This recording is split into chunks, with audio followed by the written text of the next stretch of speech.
Well, welcome back to another episode of the Cruise Conversations podcast. I'm Frank. And I'm Michael. And today's episode is episode number 95. And today we're sitting down with our friend Erik to do a review of his 6-night Carnival Dream cruise. Let's jump into it.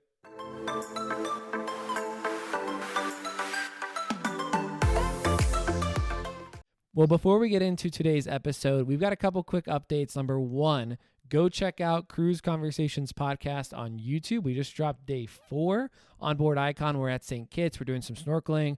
And then the evening activities are awesome. We go and check out the ice show, spend some time in the Aqua Dome. So go check out that YouTube vlog at Cruise Conversations podcast.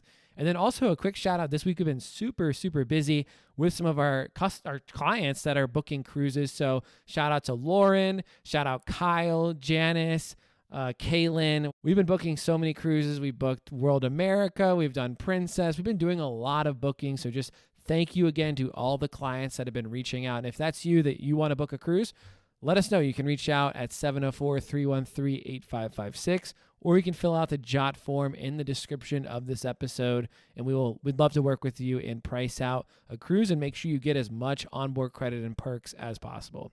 With that, enjoy this episode with Erik. All right, well, like we said at the top, today we have Erik back on the podcast. Erik was back on episode 85. We talked about his Carnival Valor sailing, and today we're here to talk about his 6-night Cozumel cruise on the Carnival Dream. Erik, welcome back to the podcast. Hey guys, thanks for having me again. Pleasure to be here. So Erik, who were you traveling with on this specific cruise, and what made you decide to pick this ship and itinerary? So it's funny, we got back from the one in November, right before Thanksgiving, and as we were sitting at the table for supper, we decided to go ahead and book another one. And it was this one, the 6-nighter on the Dream out of Galveston. And it was myself, my wife, our daughter Ava, and then my wife's parents decided to come with us this time. And it's actually the first time we've sailed with them since, I want to say 2013, which was my very first cruise with them. So it was their fault anyway back then. They're the ones that started us with the cruising bug 10, 12 years ago. All right, so now I know for this cruise, you were sailing out of Galveston. Last time you were sailing out of New Orleans. Let's kind of talk about just like the differences of getting down to Galveston for you and kind of just the overall port experience before you got on the ship. So we only live about 45 minutes from the New Orleans cruise port. So Galveston is a little bit further. I think from our house to the port is 5 hours flat. So it always looks a little different whenever we go there. We get a hotel the night before. We tried to stay on Galveston Island, but we haven't had much luck with getting reasonable rates on hotel rooms. So we'll stay 30, 45 minutes above port, and then just go down there the night before, get some good rest and then get up the next morning. There's a huge difference in the two ports. Galveston is a much larger port, a lot more volume. New Orleans can only really accommodate 2 ships at the same time. Okay. And they're usually the smaller ships. And I think when we got to Galveston that morning, it was one of the Disney ships, the Carnival Dream and Royal Caribbean's. I think it was Harmony of the Seas. And it was Mardi Gras weekend, and they take Mardi Gras pretty seriously down there, but we were able to get around the traffic and get down there. If you don't do your homework, though, parking can be a little bit tricky. One of the things that they do in Galveston very often is you may embark on a ship at a certain terminal, but then when you disembark a few days later, you could be at a totally different terminal, which for Carnival, it's not that big of a difference because one's just right in front of the other.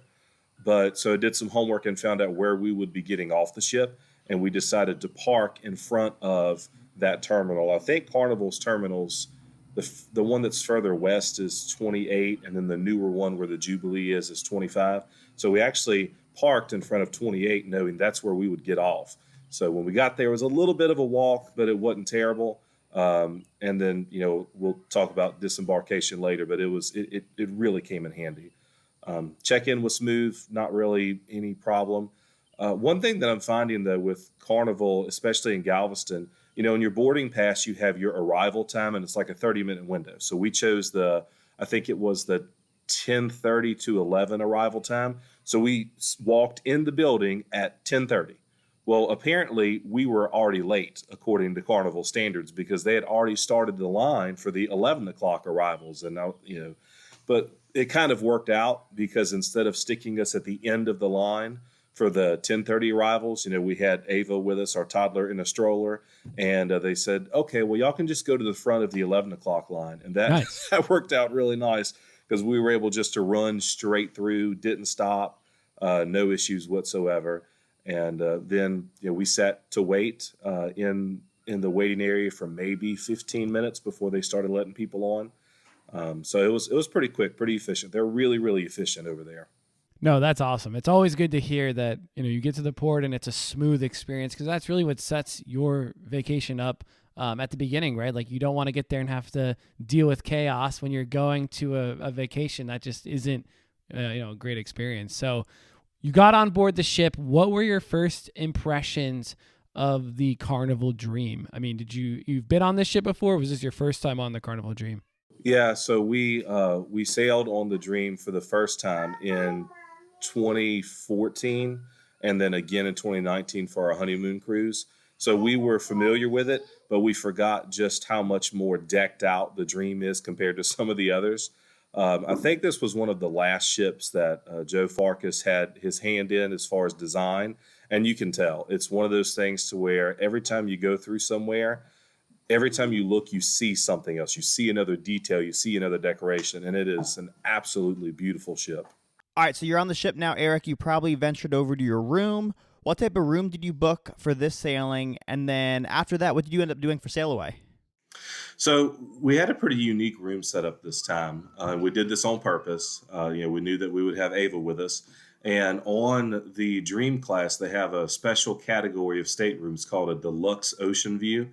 And so this one was on deck 2 forward, and it's got the typical window, but it's as long as a balcony room, so there's some extra space in there. And with that extra space, they actually have a second bathroom that has a sink and a tub in it, which the tub was worth its weight in gold for our toddler, and it was a really, really good investment.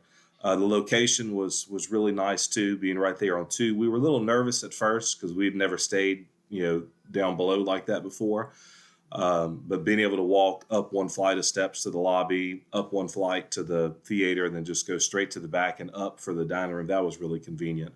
But we got in, got settled, and I don't remember if I sent you one of the pictures or not, but when we got to the room, it was pretty much Ava's nap time. So she settled in for a nap, and as soon as she got to sleep, that's when they started the mandatory safety briefing over the intercom, and that comes on the speakers in the stateroom. Oh, gosh. And so as she's sleeping, I'm standing up on the bed holding a pillow up to the speaker so that we don't interrupt nap time. But that was the beginning of our sail away shenanigans. Okay. And so I stayed in the room with her to do some reading, and my wife went up to the main deck just to see what's up. We don't usually jump into the sail away parties. It's just not our thing. I don't think it was quite as crowded at this one though, because it was cold enough for us to have to wear jackets. I think it was 52 or something like that, and windy, so it was a nice chilly day. Yeah, Erik, my family sort of had that same room type years ago when we sailed the Magic. I think we were on a balcony, but having those 2 bathrooms, like that split bathroom, is a game changer at the end of the day. Because I know for us, we had 5 people in the room. So just imagine dinner time, everyone trying to get ready. And I wish it was something that they still put on, like on a lot of the newer ships. I feel like you don't see it as much anymore. Yeah. No, I've never stayed in one with a split. I've done one where it's like a 2-story or they have 2 bathrooms, but that is for someone who like has a smaller room, it's really nice to have the 2 bathroom setup. So, and the price of it was super comparable to an interior. I think the overall additional cost for the whole trip was like $150 difference. Yeah, wow. There you go. It was almost a no-brainer. And luck would have it, I found it, that type of room just scrolling through Facebook, and saw someone had made a reel about it. And they said, oh, you've got to see this special type of stateroom on the Dream class. And I was like, oh, let me check it out. And it's interesting because the window, and I think it's the way the ship is designed and where it's at on the hull of the ship, The alcove for the window, it's not just the little oval shape for the window. It's actually this really big square cutout with a ledge, and it was actually big enough to where the three of us could sit up there and look out the window. Oh, like a nice little you could just kind of perch up and look out. Yeah, it was really, really nice. We were very, very happy with it. Well, that's awesome. We'll come back to more about the dream and kind of talking about the food, which I know is your favorite part, and the shows. That's and all right. That. We'll get to that. But before we do, your first stop, you guys ended up in Costa Maya. What did you end up doing here in Costa Maya? So we had never been to this port before, and really all of the ports that we had ever been to were more like Cozumel and Montego Bay, places that were cruise ports built in addition to a city that was already there. This is more or less a cruise compound that's kind of built in the middle of nowhere. Yeah. So everything's kind of right there together. The pier is really, really long. Oh, yeah. It didn't look like it when we were on the ship, and when we got off, we said, "Man, this is a hike." But it wasn't that big of a deal. It was nice. It was a little warm, but it wasn't terrible. We ended up going to they have an aviary there where they've got all these different birds. Yeah. And you walk through these different areas, and it's really neat because it gives you literally a bird's eye view of the port. So you're 30 feet in the air walking across these, rope bridges, and you can see everybody that's down in the port, and then you can look up and see the ships. And it was really, really neat. And the cost was almost nothing, as far as cruise industry goes. I think we paid $14 a person. Oh, my gosh. And you saw some birds? Ava, plenty. Yeah. So the way they have it set up, you go into... Yeah, because that's what I thought. It said $14. We're not going to see anything. Yeah. But the way they have it set up, it's in sections so that the birds can't get out, and it's really, really neat. You walk into this one section, everybody gets in, then you can look around at all the birds. They've got the information about them, and then you move on to the next section. It's literally like bird houses kind of perched throughout different parts of the port. And it was really neat. We were very, very pleased with it. I would definitely recommend it to anyone. But the tip for that, you can book it through Carnival for the same price. But the catch is, if you book it through Carnival, you have to go with their group at that time. And we didn't want to be tied down to that, because when I found out that, that port was kind of all there together, I really wasn't worried about getting lost or getting left. So for the same price, we just walked up and did it ourselves.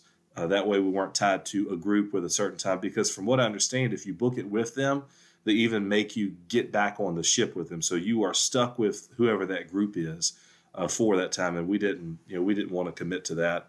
Now, Erik, I know that Royal Caribbean has a big project coming up at Costa Maya. I think it's 2027, where they purchased a lot of the port, and that they're going to be converting that to like their Perfect Day Mexico over the next couple of years.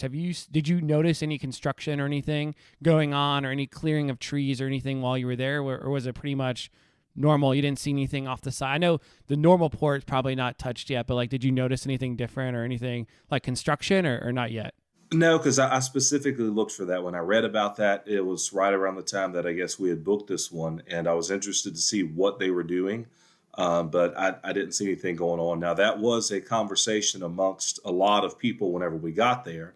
That morning when I got up to go get my coffee, a lot of the guys that I was having coffee with, they were talking about that and wondering what that's going to look like for everybody else.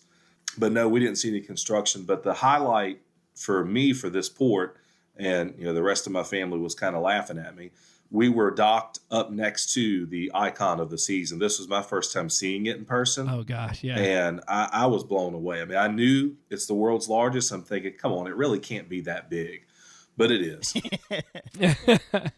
It is awesome. That's a good time to plug. We just released a vlog from day 4. We were in St. Kitts, and so if you're listening and you want to check it out, go listen. You can look us up YouTube, Cruise Conversations Day 4. But it's an awesome ship, Erik. I know it looks overwhelming, probably especially compared to sitting next to the Dream. But and the crazy thing about how they laid it out is that it's not crowded. They do a really good job of dispersing. And you'll read that online on any review that it's really well done on how they maximize those middle decks to make sure people can flow. They're not waiting on elevators or stairs. But it is when you see it in person, it's just insane. It was phenomenal. And it shows how quickly the industry has changed, because, the Dream, we were one of 4 ships in port, and I think the Dream holds just under 4,000, and we were the smallest ship in port that day. Wow. Did the port feel crowded given with, Icon, with the Dream, with, a couple other ships? It did. I think if it would have been, Cozumel or something, that you wouldn't have felt it as much. But with Costa Maya being kind of one compound, and I think that day because there was us, there was a Virgin ship, the Mardi Gras, and the Icon. So you're looking at 15 to 18,000 people. Yeah. It was pretty crowded. Yeah, we definitely noticed it, and I'm really glad that we did the excursion. Well, not the excursion, but the little tour that we did, because that part was not crowded, but just navigating through the port, yeah, it was pretty crowded. It felt more like a theme park than a cruise port. All right, well, your second stop, Erik, was at Belize City. I know this is a port I personally haven't stopped at yet. What was your day like in Belize City? And I think this port has a tender experience, right, that you have to take over? That's right. The day was a little different for me and Ava. I knew ahead of time about the tender port. And so I had elected to stay on the ship, just me and Ava, and my father-in-law, my wife, and mother-in-law. They hopped off and went uh, onto the port. And my mother-in-law I forget, she's either diamond or platinum, one of the two. So she gets priority. Her and whoever wants to go with her gets priority boarding for the tender. So she didn't have to wait in line. She just goes down, shows her card or whatever, and they just let her on. But it was unusually warm.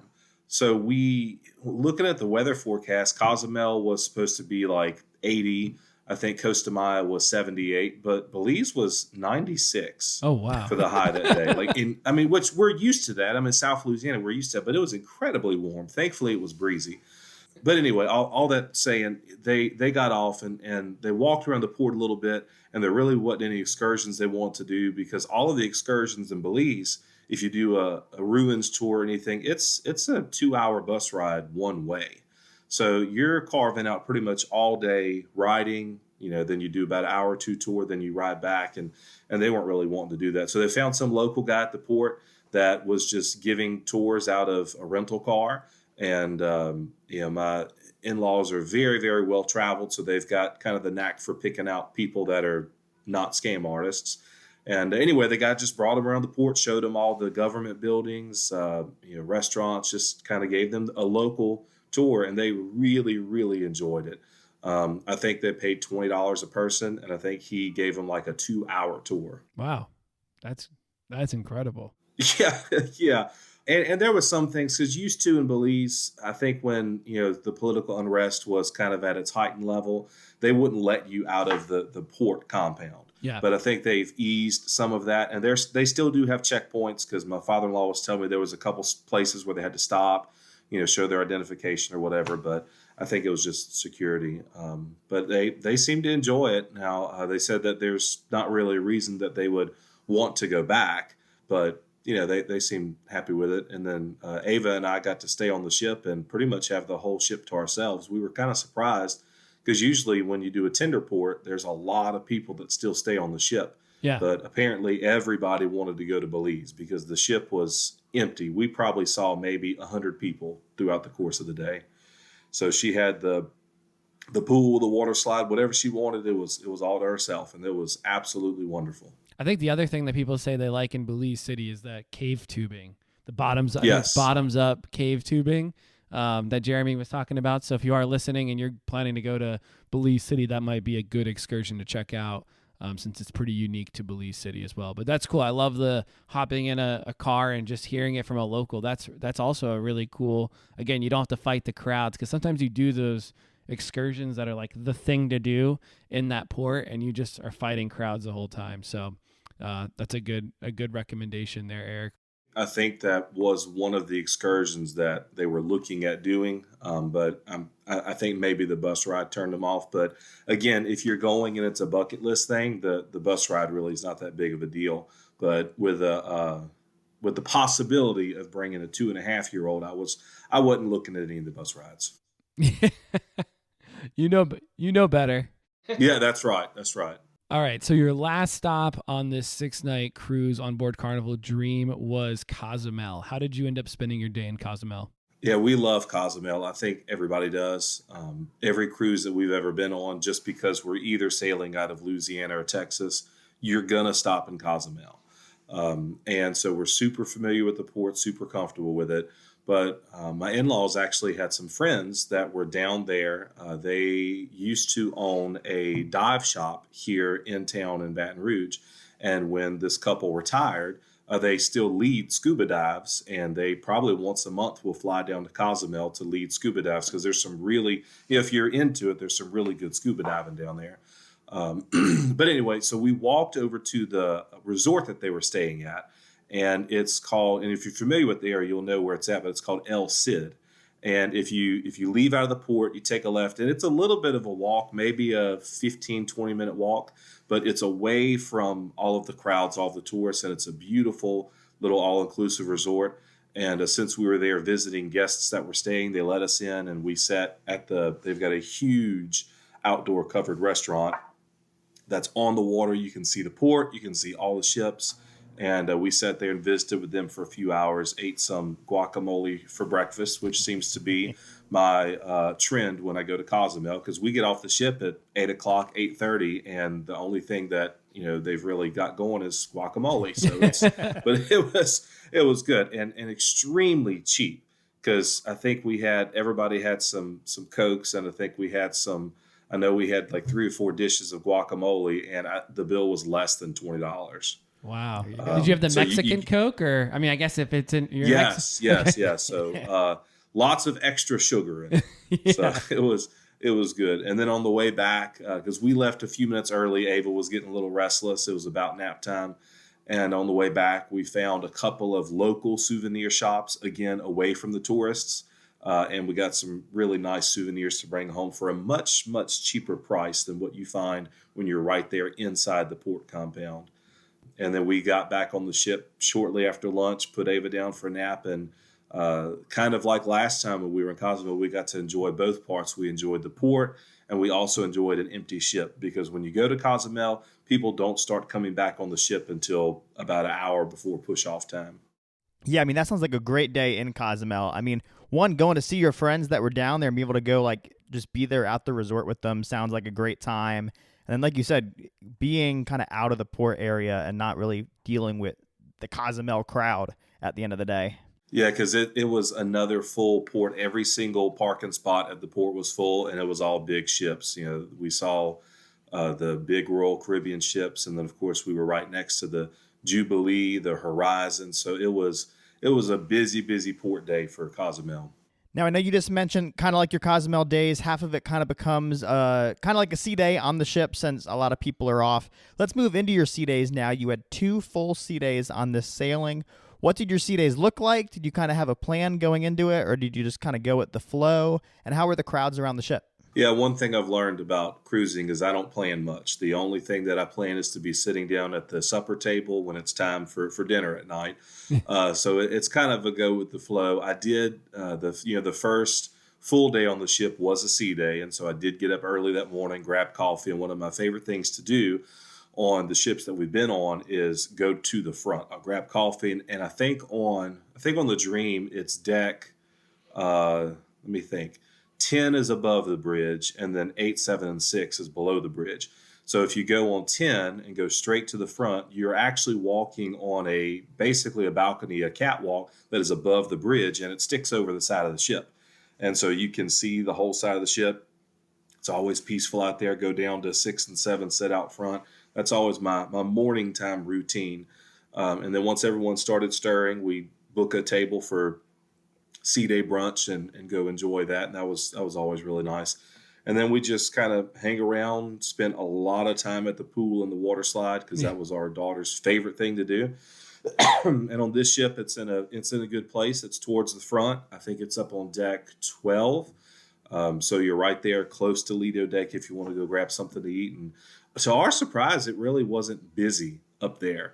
There were a lot of kids on the ship, but I guess they were elsewhere, because most of the time she had the whole splash pad to herself, which was nice. Wow. We did check out Camp Ocean for her. She did go a couple of times and then just decided she didn't want to go anymore. But for any parents that might be listening and are unsure about the Camp Ocean for your little ones, we were pleasantly surprised. Wonderful facilities, the workers top notch. And then, like when we dropped Ava off that first time, they gave us a cell phone to where they could call us or text us if something went wrong. So there was that peace of mind. And when we went to go get her that second night, we kind of popped in by surprise just to see what they were doing. And we were very, very pleased with how well they took care of her. Everything's structured. They've got a plan, a program, and it was really good. So she enjoyed that for a little bit, but then when she found out that she could do other things, she wanted to go check that out. Mainly the ice cream machine. That was her frequent stop for the trip.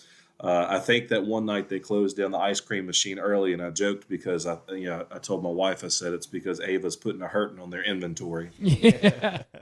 Yeah, and the weather was perfect. One of the things we always get worried about on sea days is the crowds. But I found that the weather plays a big role, and that if it's good weather, it's not going to be crowded because everybody's going to be outside doing their thing, and inside gets pretty nice. But yeah, sea days were great. It's interesting though because with our first stop being Costa Maya, we actually had, I would consider it 1.5 sea days. Because when we got to Costa Maya, we didn't get off the ship in Costa Maya until I think 1:30. I guess just because I think it's the furthest south of the three. So that was kind of interesting because they, with it being a port day, they didn't offer sea day brunch, even though we were at sea until well after lunch. But that was kind of interesting. It sounds like you guys had really, really good sea days, and I'm glad that you called out the point about Camp Ocean.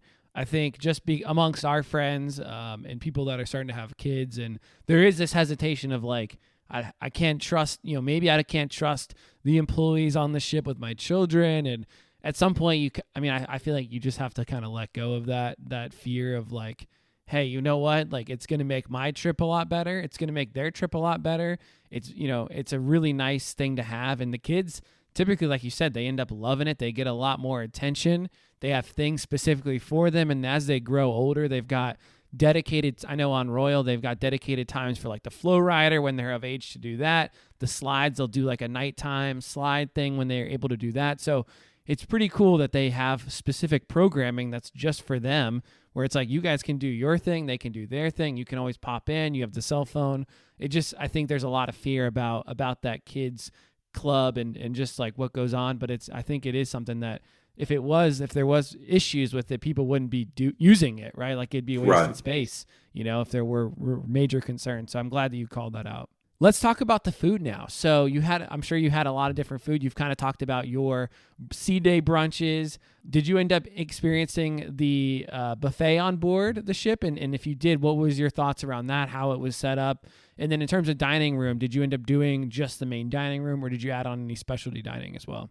Yeah, we typically don't spend a ton of time in the buffet, but I do like to pick it out on certain days, especially the Cozumel day. Cozumel day, they have jerk chicken, and I can make myself sick off of eating jerk chicken because I like it that much, and they do a good job of it. We would typically, hit the buffet if we were just wanting, a snack, late lunch or something, because we never really had a structured time that we sat down and ate lunch because we would have some sort of decent sized breakfast every morning. Everything that we got off the buffet was great. It was always clean. Never really too many lines. It really wasn't bad. I was surprised. Except if you wanted to get the Mongolian wok. That is, I really think that Carnival needs to look at opening up more of those stations around the ship because people seem to go crazy over that. And it's always good. I mean, it really is. It is really good stuff. We had that. And then, of course, the Carnival Deli. And I think I shared with y'all last time, and I'm not ashamed to share it again, that there are times when I'll sit down for lunch and I'll eat 2 Reubens back to back because they are that good. And it was good. And one thing that I've learned with Carnival, and I don't know if this is every time at every ship, but a lot of times the things that are on the buffet for lunch can sometimes be things that are left over from dinner the night before. And I think the sailing right before us had prime rib the last night. And so the first day for lunch, there was some prime rib on the buffet, and I was pretty excited about that. How about, did you spend any time at like Guy's Burgers or Blue Iguana or any of that on the sailing? Always. We were able to get Guy's Burger a few times on this one, which we were very happy with. Actually, that's the first thing we ate when we got on the ship. Usually when we get on the Dream class ships, we'll go to deck 5 and hang out at Ocean Plaza because guys barbecue is open. Okay, yeah. And a lot of people don't know about that. It's open on your first day, and it's open on, I think it's lunch on sea days. I don't think it's port days. Right. But I know it's open on embarkation day for sure. And so we'll usually go hang out there because there's minimal crowds. Well, our in-laws got on their priority boarding, so they got on before us, and that's all that my father-in-law talked about the whole drive to Galveston was going to get a guy's burger. So, but we got on the ship early enough too to where we were able to go grab some guy's burger, have a seat, and just really enjoy it. And it was neat because where we were sitting by Guy's Burger is where all the glass is looking off the ship on the Lido deck, and we were actually able to get a bird's eye view of some of the Mardi Gras parades that were going on in downtown Galveston. So that was really neat. And Blue Iguana, usually I would hit it for a little small breakfast taco. But it's interesting, there's 2 lines, at least on this one. There's 2 lines at Blue Iguana. There's one line for the burritos, which is always, wrapping around. But then there's a separate line for tacos, and apparently nobody ever wants tacos because I could walk up and get a taco on demand, and nobody was ever waiting for one. And all these people would get mad because they were thinking, "Oh, he's cutting them." Like, no, I'm getting a taco. But it was good, and we ended up not doing any specialty dining on this one. I think this ship, it does have the chef's table, and it does have the steakhouse, and then it has a really, really big sushi restaurant. I noticed that was interesting, and it's strange. It's even bigger than the Breeze because I thought the 2 ships were identical, but there's a couple of small variances in them. But the Bonsai Sushi on the Dream, it's huge. It's the size of a regular brick and mortar restaurant on land. But we didn't do any of those. We ended up just spending our time in our supper time in the dining room. Ava got enough food. She was able to eat some stuff as well. Oh my goodness! So that kid, she didn't stop eating the whole time. I was worried about gaining weight on the cruise, but I think she gained it all for us. The soft serve will do that. Yeah, definitely. I forget. Did you say this was her first cruise or no? This is her second cruise. Second cruise. Okay, nice. Yeah, this is her second cruise, and I think she only needs about 2 more, and she'll have a gold card. I was about to say, only to be sailing that young, Frank. I know we weren't blessed enough. I didn't start till high school, I think. Yeah. Well, but she did well with it. She ate plenty, and then thinking about the main dining room, that's kind of the highlight of my day. I love sitting down, being waited on. I do all the cooking and stuff at home, which I love to do, but boy, it sure is nice to have someone else do it for you. Yeah. And the food was incredible. I think out of all of the things that we got, because with 4 adults at the table, we would order all these different things and try each other's, and it was kind of a smorgasbord of food. I think there may have been just one dish I didn't like. It was like the linguine with clams or something because it just tasted a little too fishy for me. But everything else was phenomenal. It was really, really good food. Our wait staff was really great. We ended up doing the early time this time. If it's just us adults, we like to do the late dining. But with Ava with us, we went ahead and elected for the early one. And they took good care of her. By the second night, we kind of figured once she found something on the menu that she liked, that's what she was going to eat. And it happened to be the peanut butter and jelly sandwich. But by the second night, her food was on the table whenever we walked in the dining room. So she didn't even have to wait for it, which was super nice because it is kind of difficult keeping a almost 3-year-old still for an hour and a half at the dining room table. Does Carnival do the family time dining where they'll come grab the kids and take them to the club, or is that just a Royal thing? I know on Royal you can elect, I know when we book people, you can hit family time, and so they'll eat at 5 and then they'll walk them up to the kids, so they eat quick, right? They get their food like that, and then they exit after they finish, because I feel like when your kid finishes and you guys are it's a 90-minute dinner, they're all right, what do you know what I mean? It's interesting. Carnival will do for the kids club, they will do a lunchtime meal. They will bring them to the buffet, fix them something. But on Carnival, and it might not be for all ships, but at least the ones that we've been on, they actually close down the kids' functions during dinner time. So basically from 5 to 7:30, all the kids' clubs are closed. And I guess it gives the workers a chance to take a break. Yeah. Because when you're reading through all the the information, they say we highly encourage you to bring your kids to supper with you. So I guess that's their way of saying, yeah, we're not watching them while y'all go eat. But which it's, she's used to it. So it's fine. I did feel kind of bad for some of the other, we saw other parents that their kid would start screaming or whatever, and they'd think they'd have to take them out. And I'm like, it's a cruise full of kids. It's okay, but that's just how some things are. But there was 1 or 2 nights where she would start getting a little restless, and I'd just go walk with her, bring her back, and then she'd settle in. But yeah. Nice. So I know, Eric, you mentioned you didn't do any specialty dining. How about any other add-ons? Did you add anything like a drink package, spa packages, Wi-Fi? And if so, how are your experiences with these? No, we took this one to pretty much a budget cruise, excuse me, like we did the last one. The only add-on really that I did was just through our phone carrier. AT&T has started to do this, what they call a cruise package. And the way that I use it, I put it on one phone and the phone stays on airplane mode. But usually sometime in the evening, I'll take it off and just call home to check on things. And that's pretty much it. We usually stay pretty disconnected whenever we get on these. But no additional packages. Didn't manage any spa time this time. Apparently the spa was really, really crowded on this trip, because usually if it's not, you can tell because they'll come out and start offering heavy discounts on stuff. Yeah. But they were not budging this time. I think my mother-in-law had it's one of her perks. She gets it's like a $50 spa credit, but it's really strange because you have to go between these certain times to use it. But if you've ever been to the spa, there's nothing that they can do for you for $50. Not even a haircut? No, I mean, seriously, a haircut is even more, because I know on the last one I did splurge and I went and got a beard trim. And that I was amazed, because that was, I think, $25. Yeah. That is the cheapest thing. So if you don't have a beard, tough luck. But the guy was, of course, he was trying to upsell. It's like, okay, well, I'll give you a special tomorrow on a haircut. And I'm like, I just got a haircut 3 days ago. He said, I'll give you special just for you, $85. I said, dude. I said, the lady that cuts my hair at home, I said, I pay her $15 for a haircut. I'm not doing that. But it was kind of more the same on this one. They weren't offering discounts for the spa, and so that tells me that it was really, really crowded up there. No, that's a great point on the discounts. I feel like we've had friends that will go and they'll get a spa treatment, and then they'll come back and they'll be like, "Oh, I got another spa tomorrow. It was the manager's special thing," and it's like they do that. Like they'll always try to sell you products. It's good for people to know, if you're listening, that if you're going to go to the spa, I always tell them when I get there, like, I don't want to buy anything for my skin. I just want to get a massage.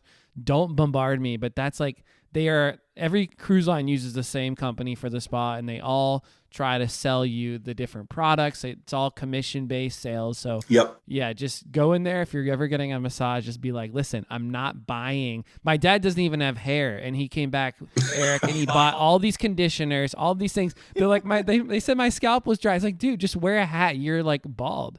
So it was just so funny. But yeah, if you're listening and you're planning to do the spa, just know that they're gonna do the pitch, and just tell them I don't want anything, and you can even tell them before they do the pitch. So anyways, and as with everything in the cruise industry, the prices have increased exponentially, because I remember when we did our honeymoon cruise back in 2019, you could get an hour-long couples massage for $100. Now that same exact treatment is $350. No, you're right, Eric. It could be super expensive. But the thing is, if you can get those discounts, like you said, on day one, when the spa is underutilized for that sailing, when they haven't seen a ton of bookings, you could sometimes walk away with a 30%, 40% off. So that's a good tip too. Like, if you don't pre-book it, you could be open to doing the spa. Maybe you have some extra onboard credit. You could walk up there and just see what kind of promotions. They're usually doing those spa tours as well on the first day, if you want to like see some of the venues and kind of that as well. So I know we've done that before on some of our cruises, done like the spa tour. But Eric, now let's kind of talk about entertainment on board the Carnival Dream. Were you guys able to catch any shows, any live music, any comedy on board? And did you feel like there was enough entertainment and things going on around the ship in the evenings? Absolutely. And it seems like there's always something to do for somebody at some point on the ship. We're big trivia folks, so we'd be able to hit all those. We were able to catch a few of the comedy shows. One, I always need to write this down, the guys' names, but the two guys that we had, Marvin something and Manny something, but they were really good. We didn't catch any of the rated R. That's really not our taste. It's a little too much for us, but we were able to catch several of the PG shows. And I've always said about comedians, if you can make a PG crowd laugh, then you're really, really doing good. And they were great. One of the older guy, Manny, he's a kind of an improv guy. And so his show, he would like walk out into the audience and pick people to get it was really good. I saw him a couple years ago. He was real good. They warned you the night before. They're like, it doesn't matter where you sit in the room tomorrow night. That's right. That's right.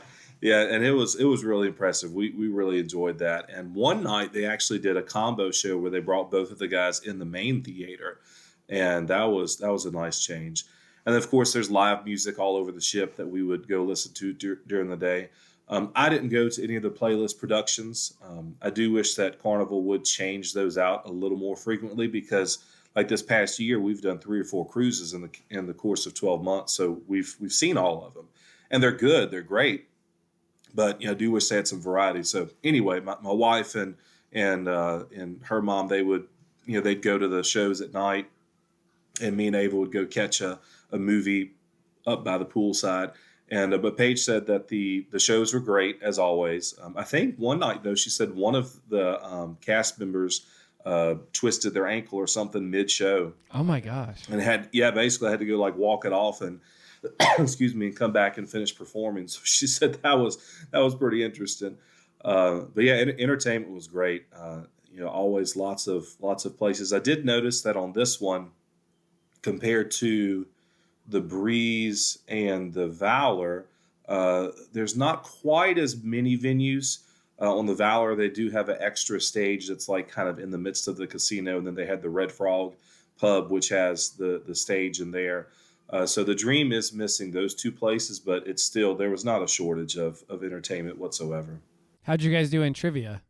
Did pretty good. One of them was The Office, which is kind of, that's one of my favorite shows. And then my wife and her dad, they're 80s rock junkies, so they did really, really good on that one.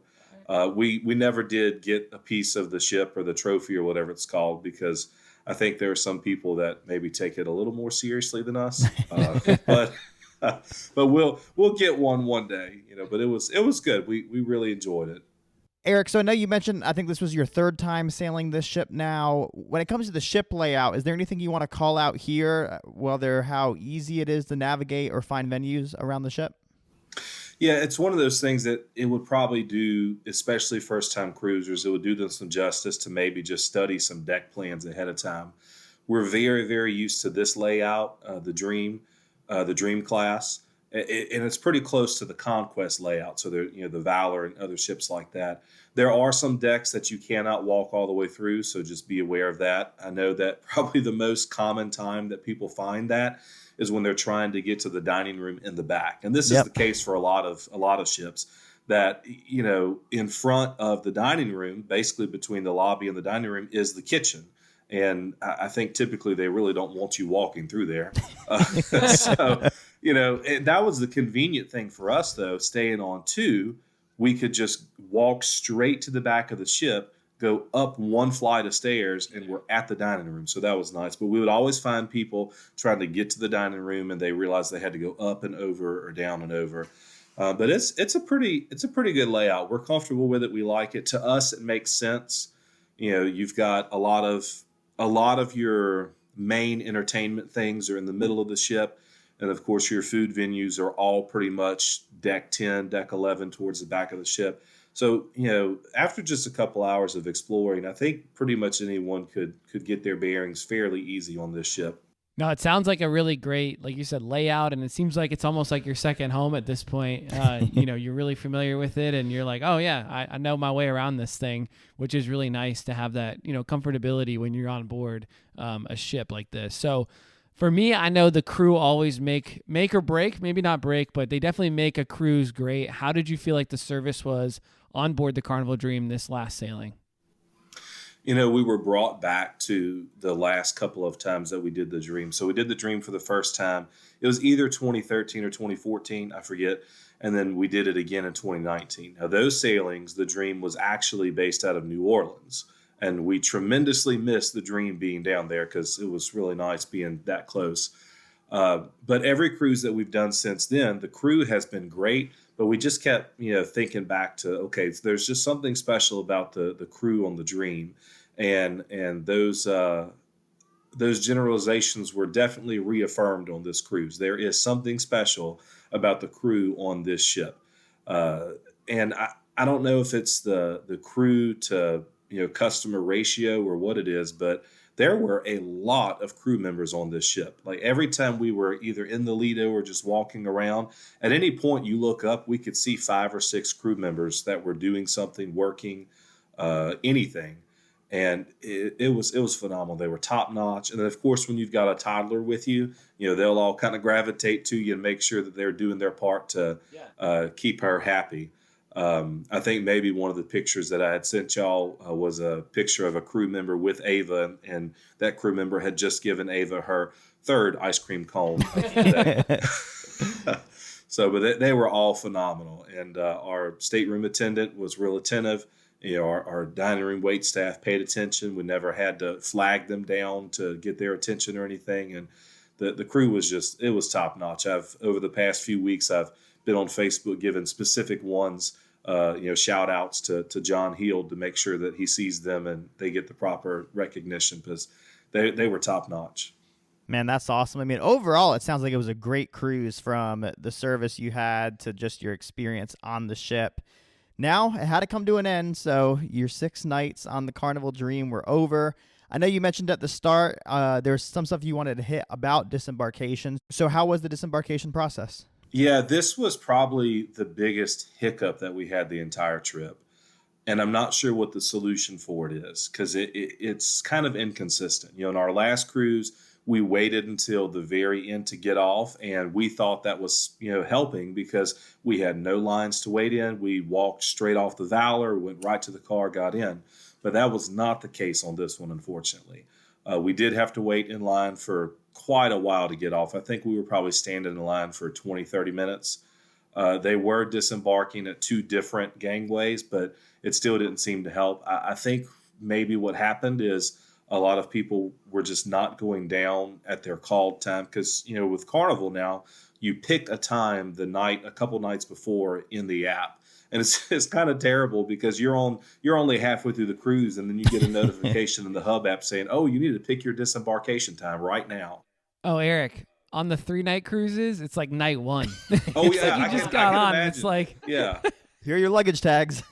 Right. Yeah. So eventually, what they'll probably do there is, as you're checking in with the Carnival person as you're walking on, they're going to say, "Well, what's your disembarkation time?" It's like, So they'll push it up. Yeah. And I'm not sure what the solution is, because they're only given about a 2-hour window to get everybody off the ship.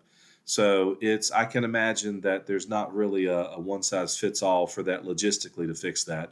But once we got off the ship, on to the Galveston side, it was not as smooth as what we're used to, because one of the things that I know for a fact about Galveston compared to New Orleans is, once you're walking, they will not let you stop. Like, you have to keep going. If you need to wait for somebody, they will make you go up to the next corridor where there's some seats or something.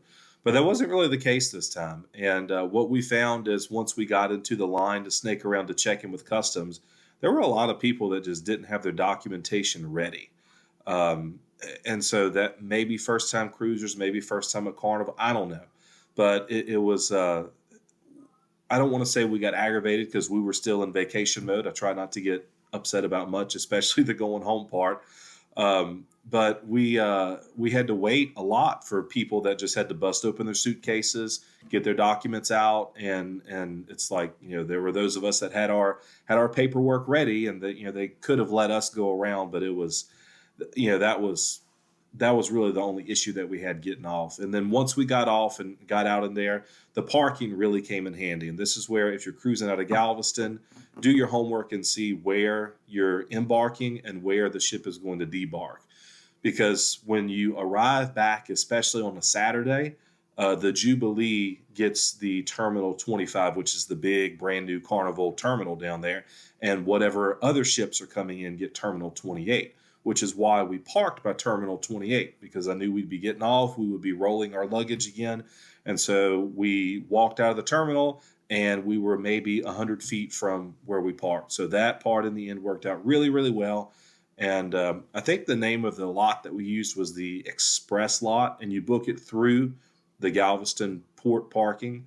And it was really nice because usually when you park in the garage or if you park at one of the shuttle places, you're fighting all the traffic. There's basically one road in and out of Galveston. But parking here, you actually are you're actually ahead of all the traffic. So we got in the car, took off, and we were back on the interstate in 5 minutes once we got in the car. Yeah, that's interesting about the disembark process. I've been hearing and kind of seeing on Facebook too, like that process. And we had this experience on Allure where we're like, usually I have no problems, but I've been hearing more and more about just that clearance from the customs and the team at the port, right? That needs to come on and inspect and then give the okay to like disembark. That process has been taking, a long time. And what's interesting on Allure, we all got down there at like 6:45, 7, like we had an early flight. And so we were just trying to be one of the first ones off. And the guy was like walking around, like doing a full inspection. I mean, it just took a long, long time. And I've been reading on like blogs and stuff recently on Facebook too, that is becoming the case, right? Like especially on Utopia, which is a brand new ship. Usually you walk right off in the promenade and there's no lines at all. And people are saying that they've been having to be held up and that there's been kind of a longer process. So maybe they're just cracking down on that clearance process. I have no idea, but it just seems like I'm hearing more of that. It's not like it's going back to what it used to be, which is not great. I just want to get off as soon as possible in the morning. So it's interesting for sure. Well, Erik, now in terms of the service, the dining, it sounds like you really had a great cruise. How would you kind of compare this one and stack it up against the other vacations or cruises that you've done in the past? Yeah, it's this one's pretty high on the list, and they're all kind of different because some of them we've taken with our daughter, some of them we haven't. As far as comparing that to her cruise experience, this one was definitely her best, and I think we were a little more prepared this time because when we brought her back in June of last year, we were winging it. We really didn't know how to accommodate a toddler on a cruise. But I can tell you that we probably packed and brought about 50% less this time because, we knew what to expect and I think she was comfortable with it. But yeah, this one's top of the list. We really enjoyed it. The ports were great. The weather was phenomenal. We love the ship. I think, the Dream is probably always going to be our favorite. It was my first. I think my wife's first was the Triumph, which is now Sunrise, I think. But anyway, we love this ship, love the ship class, but it was a wonderful trip. And now, Erik, I know you mentioned that kind of parking tip for people sailing out of Galveston. Any other tips for anybody either cruising out of Galveston or planning to cruise the Carnival Dream? And then what's next on your cruising list? Yeah, so I would say do your homework, especially, Galveston has lots of options, whether it's lodging, parking, and of course, cruising. Carnival, I think right now sails 4 ships out of Galveston. So you have plenty of options, plenty of itineraries, but do your homework on the parking for sure. That was a save for us. And especially if the weather might deteriorate or something. And if it's your first time on the Dream, do your homework on it too, save yourself the headache. Look at some deck plans and just get that out of the way. Because it really, really helps when you can just know where you're going and makes things a lot easier.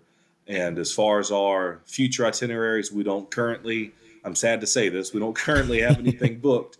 I know I'm slacking. Well, we're going to be doing an addition onto our house pretty soon. So I think that's where all of our cruising money's going to go for a little while. But as soon as that gets wrapped up, I'm sure we'll be taking something hopefully pretty soon. Great. Yeah, we want to have you back on, Erik. So as soon as you do another cruise, we'll have you back on the podcast. If you would come on, we'd love to have you. And again, thank you so much. I think you really go into a lot of great detail on the whole cruising experience, and especially, this time cruising with Ava. I think a lot of people will really resonate with what is it like cruising with a 2-year-old, and whether you're a grandparent or whether you're a parent, it's good information for people to have. So Erik, thank you so much for coming on. Really appreciate the time, and we look forward to having you on again. Thanks, guys. Always a pleasure. Well, that's going to wrap up this week's episode of the Cruise Conversations podcast. We just want to say thanks to Erik again for coming on and talking to us about his 6-night sailing on the Carnival Dream. Like we said at the start, if you're ready to book your next cruise vacation, we'd love to help you with the booking process. Make sure to either fill out the jot form in our bio or shoot us a text at 704-313-8556. And also, if you have a question for a future question and answer segment, we'd love to answer that as well. Send us a DM or email at cruiseconversations@gmail.com. We hope you have a great week, and we'll see you back here next Wednesday.